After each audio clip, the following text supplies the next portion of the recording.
Hello friends, you all are welcome to my channel Chapter চেজার্স।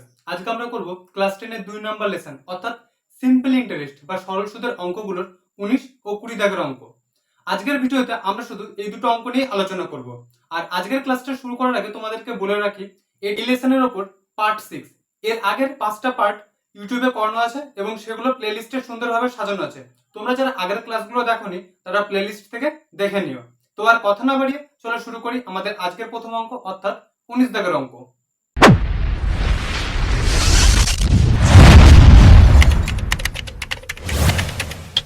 Chapter Chasers. আমরা প্রথমে করব 19 দাগের অঙ্কটা। তো চলো দেখে নিই অঙ্কটাতে কি বলেছে।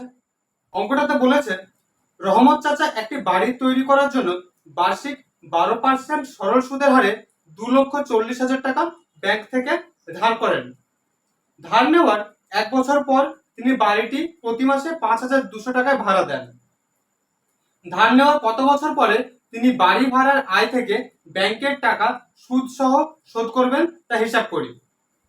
তাহলে দেখো অঙ্কটাতে বলেছে রহমত চাচা একটা বাড়ি তৈরি করবে এবং বাড়ি তৈরি করার জন্য টাকার প্রয়োজন, কিন্তু তার কাছে পর্যাপ্ত টাকা না থাকায় তিনি ব্যাংক থেকে লোন নেন। তিনি কত টাকা লোন নিলেন? তিনি 2,40,000 টাকা একটা ব্যাংক থেকে লোন নিলেন। তিনি একটা বাড়ি তৈরি করবেন। কত পার্সেন্ট সরল সুদের হারে? না 12% সরল সুদের হারে। এরপর 1 বছর লাগে তার বাড়িটা তৈরি করতে। 1 বছর শেষে যখন তার বাড়িটা তৈরি করা কমপ্লিট হয়ে যায়, তিনি তখন ভাড়াটিয়া বসান বাড়িতে, অর্থাৎ বাড়ি ভাড়া দেন এবং তিনি ওই ভাড়াটিয়াদের কাছ থেকে বা ভাড়া বাবদ তিনি প্রত্যেক মাসে ওই বাড়ি থেকে 5,200 টাকা করে পান। আমাকে অঙ্কটাতে বলেছে তিনি কত বছর পরে ওই বাড়ি ভাড়ার টাকা থেকে তিনি তার ব্যাংকের যে লোন যেটা নিয়েছিলেন সেটাকে সুদ সমেত তিনি পরিশোধ করবেন। কিন্তু কত বছর পরে পরিশোধ করবেন সেটা তো আমরা জানি না, তাই না? তাহলে আমরা কি করব? না আমরা সেটা লিখে নেব। মনে করি, কি মনে করি? রহমত চাচা,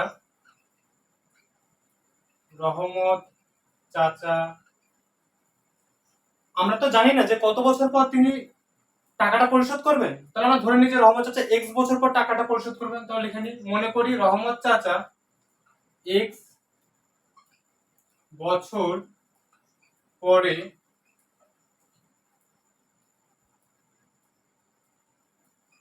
ধার নেওয়া টাকাটা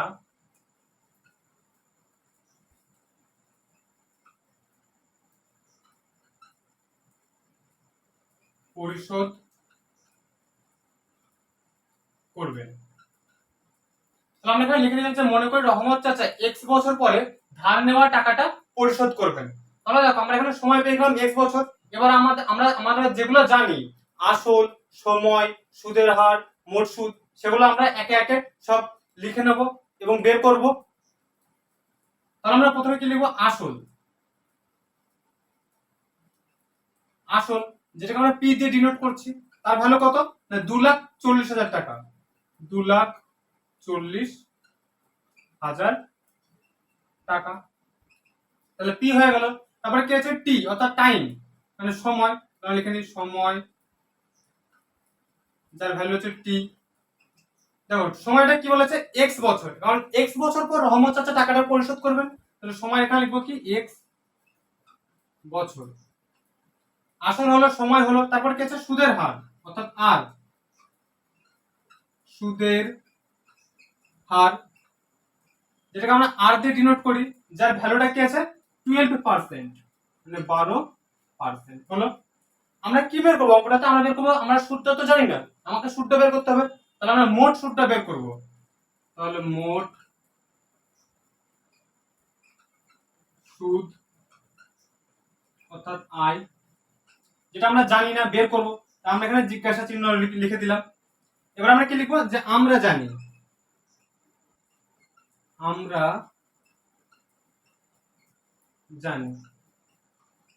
আমরা কি জানি? আমরা সূত্রটা জানি হচ্ছে আই ইকুয়াল টু পি গুণ আর গুণ টি বাই 100। তাহলে সূত্রটা এখানে লিখে নিলাম। পরের লাইনে দেখো, বা আইটা তো আমরা জানি না, বের করব। তাহলে আই জায়গায় আমরা আই কে রাখলাম। তারপরে কি আছে? পি, দেখো আসল পি হচ্ছে 2,40,000, লিখে নিলাম 2,40,000 গুণ আর, তাহলে গুণটা বসিয়ে দিলাম আর। দেখো আর এর ভ্যালু হচ্ছে 12%, তাহলে আর এর জায়গায় বসবে আমার 12 গুণ আছে, তারপর দেখো টি, দেখো টি এর ভ্যালু বলেছে x বছর, তাহলে টি এর জায়গায় বসবে x। নিচে কত আছে? নিচে আছে আমার 100। এবার দেখো এখানে এই শূন্য দুটো আর এই শূন্য দুটো আমি কেটে দিতে পারবো, তাহলে কাটা হয়ে গেল।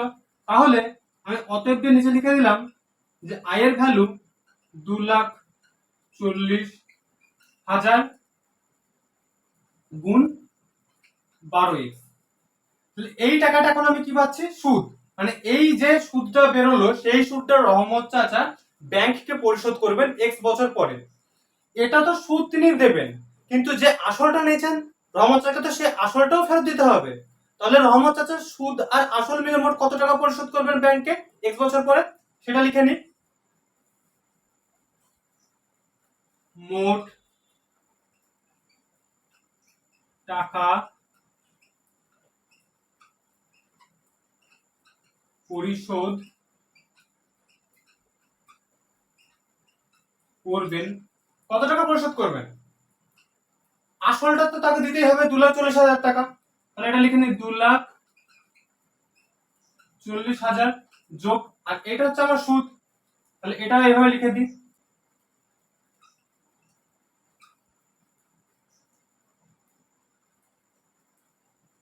2,40,000, তারপর একটা শূন্য আছে, দুটো শূন্য এখানে হবে না, এটা ভুল লেখা হয়েছে, মানে 2400 হবে, এটা 2400 গুণ 12x। তাহলে এই রহমত চাচা মোট টাকা যেটা x বছর পর পরিশোধ করবে সেটা কত টাকা পরিশোধ করবেন? 2,40,000 টাকা প্লাস 2400 গুণ 12x। এই টাকাটা তিনি ব্যাংককে x বছর পর পরিশোধ করবেন। তাহলে আমাদের আসল আর সুদ অর্থাৎ মোট সুদ আসলের পরিমাণটা বেরিয়ে গেল, যে টাকাটা তিনি ব্যাংককে দেবেন। এবার আমাকে কি করতে হবে না, বাড়ি ভাড়া থেকে টাকাটা তুলতে হবে।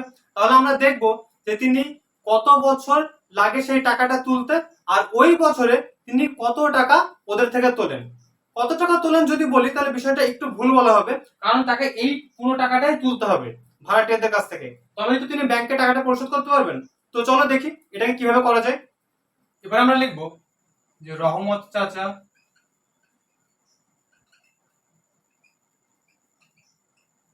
প্রতি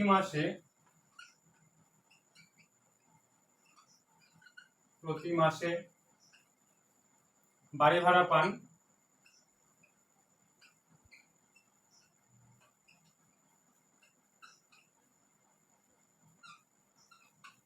5,200 টাকা। তাহলে দেখো রহমত চাচা প্রতি মাসে বাড়ি ভাড়া পাচ্ছেন 5,200 টাকা। আচ্ছা, তিনি যদি এক মাসে 5,200 টাকা পান তাহলে এক বছরে কত টাকা পাবেন? এক বছর মানে আমরা জানি 12 মাস, তাহলে আমরা বের করব এক বছরে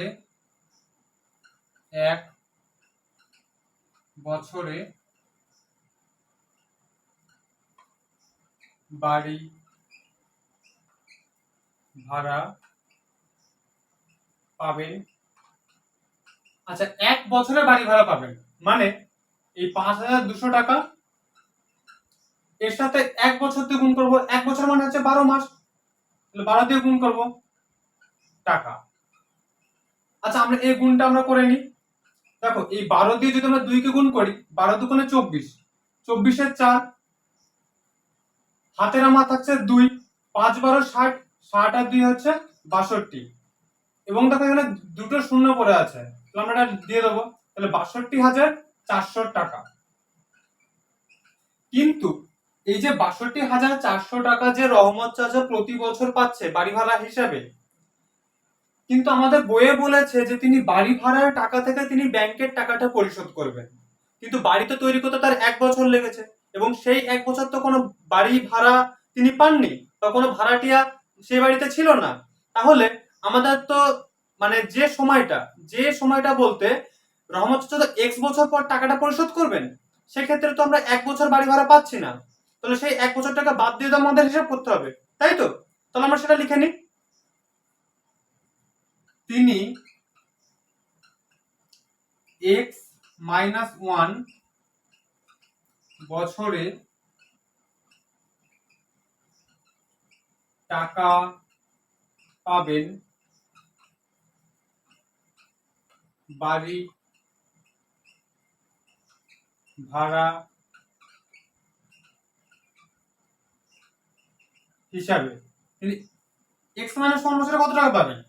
দেখো 1 বছরে পাচ্ছেন এই টাকাটা, তাহলে এক্স মাইনাস ওয়ান বছরে পাবেন এক্স মাইনাস ওয়ান গুণ ৬২,৪০০ টাকা। তাহলে আমরা এখন অনায়াসে বলতে পারি যে তিনি এই টাকাটা তিনি এক্স বছর পর ব্যাংককে পরিশোধ করবে। আর এক্স বছর পর তাকে কত টাকা পরিশোধ করতে হতো? আমরা একটু আগেই বের করেছি যে এক্স বছর পর তিনি টাকাটা পরিশোধ করবেন 2,40,০০০ টাকা প্লাস ২৪০০ গুণ 12x ওই টাকাটা। তাহলে ওই টাকাটা আর এই টাকাটা আমরা বলতে পারি সমান। তাহলে আমরা এটা ইকুয়েশন বা কন্ডিশনে ফেলে দেবো। ইকুয়েশন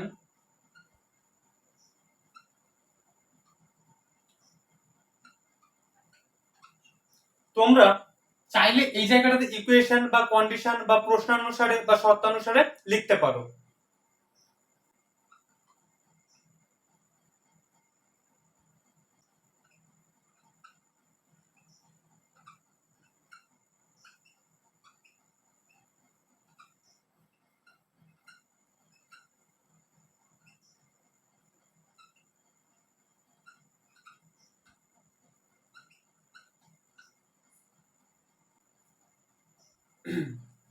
তাহলে আমরা ইকুয়েশনটা সাজিয়ে নিলাম যে x মাইনাস ওয়ান ইন্টু ৬২,৪০০ গুণ এখানে হচ্ছে 2,40,০০০ প্লাস ২৪০০ গুণ 12x। তাহলে আমাদের ইকুয়েশনটা সাজানো হয়ে গেল। এখান থেকে আমরা x এর ভ্যালুটা বের করব। তাহলে চলো সলভ করি।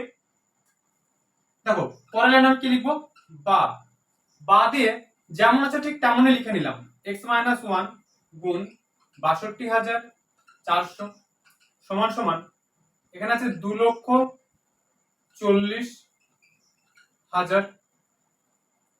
আচ্ছা তোমরা যদি খুব ভালোভাবে দেখো এখানে হচ্ছে 2,40,০০০, তার মধ্যে দেখো এখানে ২৪০০টা আমার কমন আছে। দেখো এখানে ২৪০০ আছে, এখানে ২৪০০ আছে। তাহলে আমরা ২৪০০ টাকা বাইরে বের করে নিই। তাহলে ২৪০০ টাকা যদি আমরা বাইরে বের করি তাহলে পরে দুটো শূন্য আমি মুছে দিই। দেখো এখানে যদি আমরা ২৪০০কে কমন নিয়ে নিই তাহলে দুটো শূন্য পড়ে আছে, মানে কত পড়ে আছে? আমার ১০০ পড়ে আছে। তাহলে ১০০ রাখলাম প্লাস, এবার দেখো এখানে প্লাসটা আছে, প্লাস বসে গেল। এখানে দেখো ২৪০০ টাকা আমরা কমন অলরেডি নিয়ে নিয়েছি, তাহলে পড়ে আছে 12x। তো আমরা এখানে 12x টাকে রাখলাম। হলো। এইবার দেখো এই লাইনে দেখো এই ৬২,৪০০টা এর সাথে গুণ আকারে আছে আর এই ২৪০০টা এর সাথে গুণ আকারে আছে। তাহলে আমরা এখানে অনায়াসে আমরা কাটাকুটি করতে পারি। তাহলে আমরা এই দুটো শূন্য আর এই দুটো শূন্যকে আমরা কেটে দিলাম। এখনো দেখো কাটাকুটি যাবে না। এখানে হচ্ছে ২৪, তাহলে এখানে হচ্ছে ২৪, এখানে লাস্ট হচ্ছে ২৪, অর্থাৎ এই দুটো ডিজিটকে আমার ৪ দিয়ে ভাগ যাচ্ছে। তাহলে অনায়াসে এটাকে ৪ দিয়ে ভাগ যাবে। ৪ দিয়ে ভাগ করলে এটা হবে ৬, আর এটাকে ভাগ করলে হবে ৪ দিয়ে ৪ একে ৪, ২, ২২, ৪ ৫ ২০, ২৪, ৪ ৬ ২৪। এবার দেখো এটাকে ৬ আছে, ৬ দিয়ে মানে কি এটাকে ৩ দিয়ে যাবে, ৩ দুগুণে ৬, ৩ দিয়ে করলে ৩ ৫ ১৫, ৩ দুগুণে ৬, ২ দিয়ে কাটলে এটা হবে ২৬। তাহলে আমার এখানে পড়ে থাকলো শুধু ২৬। এই ২৬ দিয়ে আমরা এটাকে গুণ করব, বা ২৬x বিয়োগ ২৬কে ১ দিয়ে গুণ করলে কত হবে? ২৬ সমান সমান এখানে কি পড়ে আছে? ১০০ প্লাস 12x। তো আমরা লিখবো ১০০ প্লাস 12x। এবার আমরা x টাকে একদিকে নিয়ে আসবো। দেখো এখানে হচ্ছে 26x, আমরা এই 26x টাকে এখানে রাখলাম। আর এই প্লাস 12x টা কে সমান সমানের বাঁ দিকে নিয়ে আসবো। তাহলে এটা হয়ে যাবে মাইনাস 12x। আর এখানে ১০০টা আছে, ১০০টা না থাকলো। এদিকে আছে দেখো মাইনাস ২৬। এই মাইনাস ২৬টা সমান সমানের ডান দিকে গেলে এটা এর সাইনটা চেঞ্জ করব, তাহলে এটা হবে প্লাস ২৬। হলো। বা দেখো 26x থেকে 12x, মানে 26টা x থেকে আমি 12টা x বাদ দেবো, তাহলে কত হবে? দেখো 6 থেকে 2 বাদ দিলে আমার হচ্ছে 4, আর 2 থেকে 1 বাদ দিলে আমার হচ্ছে 1, তাহলে এটা হবে 14x। আর এটা 100 আর 26 যোগ করলে এটা হবে 126। এবার দেখো পরের লাইনে x সমান সমান 126 বাই 14। আচ্ছা এদিকে আরেকবার বলে নি, এই 14টা x এর সাথে গুণ আকারে আছে, তাই সমান সমানের ডান দিকে গেলে এটা ভাগ হয়ে গেল। এবার আমরা কাটাকুটি করব, 2 দিয়ে কাটবো, কারণ 14 জোড় সংখ্যা আর 126 অর্থাৎ লাস্টে 6 আছে, অতএব এটাও জোড় সংখ্যা। 2 দিয়ে কাটলে এটা হবে 7 দুগুণে 14, 2 দিয়ে কাটলে 6 দুগুণে 12 এবং 3 দুগুণে 6। তাহলে নিচে থাকছে 7, উপরে থাকছে 63। 7 দিয়ে যদি আমরা 63 কাটি তাহলে হবে 9। তাহলে আমার x এর যে ভ্যালু সেটা বেরোলো 9। অর্থাৎ আমরা অনায়াসে বলতে পারি রহমত চাচা 9 বছর পরে তিনি ব্যাংকে টাকাটা সুদ সমেত পরিশোধ করবেন। তাহলে সেটাকে আমরা উত্তর হিসেবে লিখে নিই। উত্তর, রহমত চাচা 9 বছর পরে টাকাটা পরিশোধ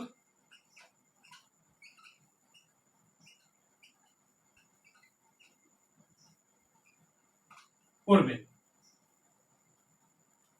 তাহলে আমাদের 19 দাগের অঙ্কটা করা কমপ্লিট।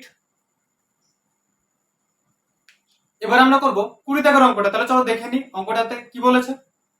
অঙ্কটাতে বলেছে রথিন বাবু তার 2 মেয়ের প্রত্যেকের জন্য ব্যাংকে এমন ভাবে টাকা জমা রাখেন যাতে প্রত্যেক মেয়ের বয়স যখন 18 বছর হবে তখন প্রত্যেক মেয়ে 1,20,000 টাকা করে পাবে। ব্যাংকের বার্ষিক সরল সুদের হার 10% এবং মেয়েদের বর্তমান বয়স যথাক্রমে 13 বছর এবং 8 বছর। তিনি প্রত্যেক মেয়ের জন্য ব্যাংকে কত টাকা জমা রেখেছিলেন হিসাব করি। আমাকে অঙ্কটাতে বলেছে রথিন বাবুর 2 মেয়ে আছে এবং একটার বয়স 13 বছর এবং একটার বয়স হচ্ছে 8 বছর। তারা প্রত্যেকে যখন 18 বছর সম্পূর্ণ করবে, অর্থাৎ 2 মেয়ের বয়স যখন 18 বছর হবে তখন প্রত্যেক মেয়ে 1,20,000 টাকা করে ব্যাংক থেকে ফেরত পাবেন। তাহলে আমাকে প্রশ্ন করেছে যে তিনি কোন মেয়ের জন্য কত টাকা জমা রেখেছেন। আমরা যদি একটা মেয়ের নামে যদি তিনি x টাকা রাখেন তাহলে অপর মেয়ের জন্য তিনি y টাকা রাখবেন, এটাই স্বাভাবিক। তাহলে চলো আমরা সেটা বোর্ডে করি। আমরা লিখে নিই, মনে করি তিনি বড় মেয়ের জন্য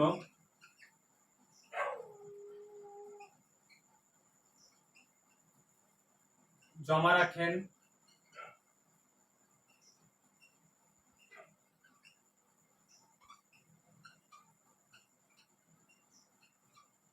x টাকা ও ছোট মেয়ের জন্য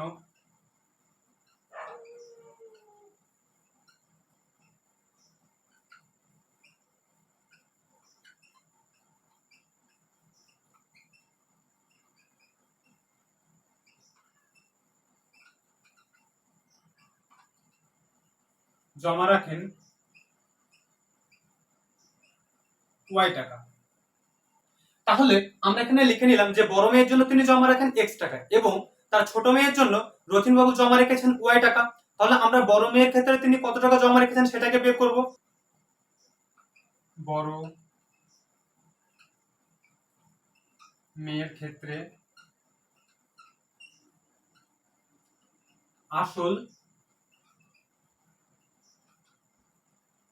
আসলকে আমরা p দিয়ে ডিনোট করি p।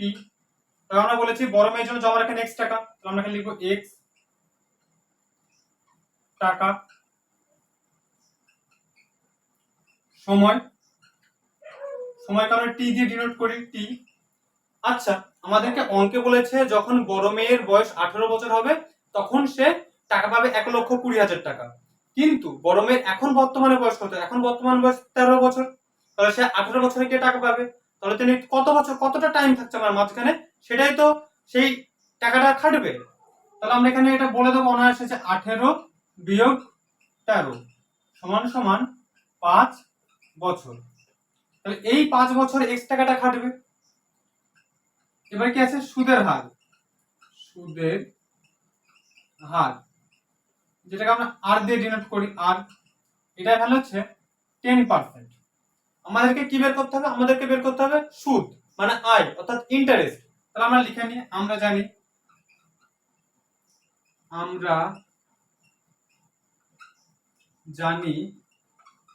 কি জানি না i ইকুয়াল টু p গুণ r গুণ t বাই 100। তাহলে পরে লিখলাম বা i সমান p, দেখো পি এর ভ্যালু আছে x টাকা, তাহলে x গুণ দেখো আর এর ভ্যালু কত আছে 10%, তাহলে লিখলাম 10। তারপর আছে দেখো টি এর ভ্যালু কত আছে, টি এর ভ্যালু হচ্ছে 5 বছর, লিখলাম 5, নিচে হচ্ছে 100। তাহলে দেখো এই শূন্য আর এই শূন্য কেটে গেল, 5 দিয়ে যদি আমরা 10 কে ভাগ করি তাহলে হচ্ছে 2, তাহলে উপরে থাকছে x, নিচে থাকছে 2। আমরা বলতে পারি যে সুদ হচ্ছে x বাই 2 টাকা। তাহলে দেখো আসল x টাকা জমা রেখে সে সুদ পাচ্ছে x বাই 2 টাকা, এবং সে 18 বছর বয়স হলে অর্থাৎ রথিন বাবুর বড় মেয়ে 18 বছর বয়স সম্পূর্ণ করলে সে কোন টাকাটা পাবে, এই x টাকাটাও পাবে আর এই x প্লাস 2 টাকাটাও পাবে। তাহলে আমরা লিখে নিই মোট টাকা, মোট টাকা কত, x টাকাটাও পাবে, তাহলে x যোগ আর এই সুদ হিসাবে x প্লাস 2 টাকা পাবে, তাহলে x প্লাস 2 এই টাকাটা সে পাবে টাকা। x প্লাস x প্লাস 2 যোগ করলে কত হয়, আমরা এখানে রাফে করে নিই, x plus x plus 2 sorry x by 2 সমান সমান আছে। দেখো x এর তলায় কিছু না, মানে 1 1 আর 2 যদি আমরা লসাগু করি তাহলে 2 হবে, এই 1 দিয়ে যদি আমরা 2 কে ভাগ করি 2 হবে, 2 দিয়ে যদি আমরা x কে গুণ করি তাহলে কত হবে 2x, এই 2 দিয়ে যদি আমরা 2 কে ভাগ করি তাহলে হবে 1, 1 দিয়ে যদি আমরা x কে গুণ করি তাহলে এটা হবে x, মাঝখানে যোগ চিহ্ন বসে গেল, 2x আর x যোগ করলে কত হয় 3x বাই 2। তাহলে এই টাকাটা রথিন বাবুর বড় মেয়ে যখন 18 বছর সম্পূর্ণ করবে তখন এই টাকাটা পাবে। তাহলে আমরা এখানে লিখে নিই 3x বাই 2 টাকা। কিন্তু দেখো আমাদের বইয়ে বলেছে যে 3x বাই 2 টাকা অর্থাৎ 18 বছর সম্পূর্ণ হলে তার মেয়ে পাবে 1,20,000 টাকা। তাহলে আমরা অনায়াসে বলতে পারি যে 3x বাই 2 এই টাকাটা হচ্ছে 1,20,000 টাকার সমান। ইকুয়েশন EQUATION ইকুয়েশন, দেখো ইকুয়েশন আমার কত বেরোলো 3x বাই 2, আর আমাকে বলেছে সে মেয়েটা 1,20,000 টাকা পাবে যখন 18 বছর কমপ্লিট করবে, তাহলে 1,20,000 টাকা আমরা লিখে নিলাম। এবার দেখো পরের লাইনে বা, আচ্ছা 3x বাই 2 মানে কি, আমরা এটা বলতে পারি না 3 বাই 2 গুণ x সমান সমান 1,20,000। পরের লাইনে দেখো বা x সমান সমান এদিকে আছে 1,20,000, যেটা যেমন ছিল আমি বসিয়ে রাখলাম। এবার দেখো এদিকে 3 বাই 2 গুণ আকারে আছে, এদিকে আসলে কি হবে না উল্টে যাবে, উল্টে গেলে কি হবে উপরে চলে যাবে 2 আর হর অর্থাৎ নিচে চলে আসবে 3। এবার 3 দিয়ে আমরা এটাকে কাটবো, দেখো 3 দিয়ে 3 4 এ 12, 4 এর পর কটা শূন্য ছিল 1টা 2টো 3টে 4টে, আমরা এখানে লিখে নেব 1টা 2টো 3টে 4টে। তাহলে পরের লাইনটা এখানে করে দিলাম, অতএব x সমান সমান 4 দুগুণে 8, 8 তো কটা শূন্য আছে 1টা 2টো 3টে 4টে, 1টা 2টো 3টে 4টে, 80,000 টাকা। তাহলে আমরা এখন বলতে পারি যে রথিন বাবু তার বড় মেয়ের জন্য 80,000 টাকা জমা রেখেছিলেন। তাহলে আমরা লিখে নিই তিনি বড় মেয়ের জন্য জন্য 80,000 টাকা ব্যাংকে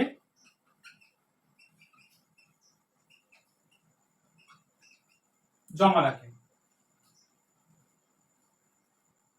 এবার আমরা বের করবো ছোট মেয়ের টাকাটা। ছোট মেয়ের ক্ষেত্রে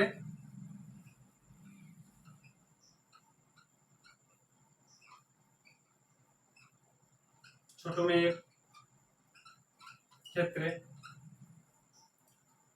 আসল পি সমান সমান, দেখো ছোট মেয়ের ক্ষেত্রে তিনি ওই টাকা জমা রাখেন, তাহলে আমরা বলতে পারি এটা আসল হচ্ছে ওয়াই টাকা, সময় টি, সময় টি। দেখো এখন ছোট মেয়ের বয়স হচ্ছে 8 বছর, কিন্তু সে 18 বছর যখন কমপ্লিট করবে তখন টাকাটা পাবে। তার মানে কি 8 বছর আর 18 বছরের মাঝের সময়টা অর্থাৎ মাঝের যে 10 বছর সময়টা আছে সেই টাকাটা ব্যাংকে খাটবে। তাহলে আমরা সময় কি লিখবো, সময় 18 বিয়োগ 8 সমান সমান 10 বছর। সুদের হার যেটাকে বলবো আর, এর সমান সমান হচ্ছে 10%। এরপর কি হবে, মোট সুদ যেটা আমরা বের করব, সেখানে আমরা জিজ্ঞাসা চিহ্ন দিয়ে দিলাম। এবার আমরা কি লিখবো, আমরা জানি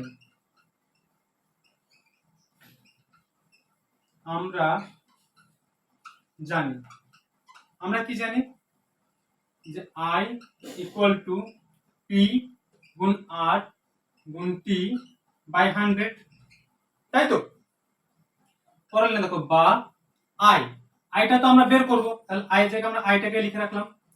পি, দেখো পি এর জায়গায় আছে ওয়াই টাকা, তাহলে আমরা ওয়াই গুণ, দেখো আর এর জায়গায় আছে 10%, তাহলে 10 গুণ, তারপর টি এর জায়গায় আছে দেখো 10 বছর, তাহলে এখানে হবে 10, নিচে হবে আমার 100। এবার দেখো এই শূন্য আর এই শূন্য কেটে গেল, এই শূন্য আর এই শূন্য কেটে গেল, তাহলে উপরে কি থাকলো ওয়াই, আর নিচে কিছুই পড়ে নেই। তাহলে আমরা কি বলবো, যে অতএব আই এর মান কত করে আছে, ওয়াই। তার মানে এই যে 10 বছর টাকাটা, অর্থাৎ ওয়াই টাকাটা যে 10 বছর ব্যাংকে রাখা হয়েছে, সেই 10 বছর শেষে সুদ হয়েছে ওয়াই টাকা, আর আসল কত জমা রেখেছে সেটা ওয়াই টাকা। তাহলে 10 বছর পর, অর্থাৎ রথিন বাবু ছোট মেয়ে যখন 18 বছর সম্পূর্ণ হবে, তখন সে কত টাকা পাবে, সে পাবে সুদ হিসেবে ওয়াই টাকা এবং আসলও পাবে ওয়াই টাকা। তাহলে আমরা মোট টাকা কত পাবো, মোট টাকা, ওয়াই টাকা হচ্ছে আমার আসল এবং ওয়াই টাকা হচ্ছে আমার সুদ, এই দুটো টাকাই পাবে। তাহলে ওয়াই যোগ ওয়াই, মানে একটা ওয়াই যোগ আরেকটা ওয়াই, তাহলে কত হবে, দুটো ওয়াই, অর্থাৎ 2y টাকা। এটা হলো। এবার এই 2y টাকায় তো 1,20,000 টাকা, কারণ ছোট মেয়ে যখন 18 বছর সম্পূর্ণ হবে তখন সে 1,20,000 টাকা পাবে। ইকুয়েশন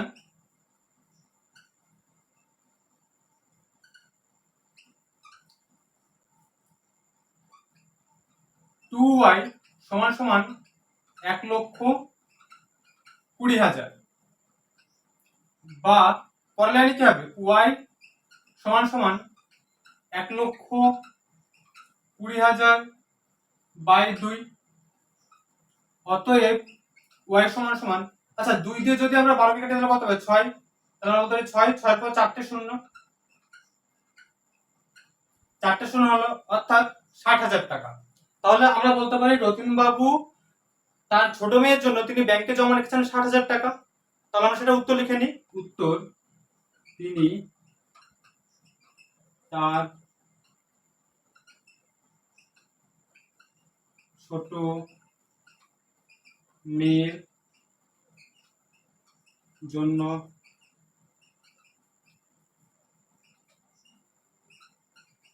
জমা রাখেন 60,000 টাকা।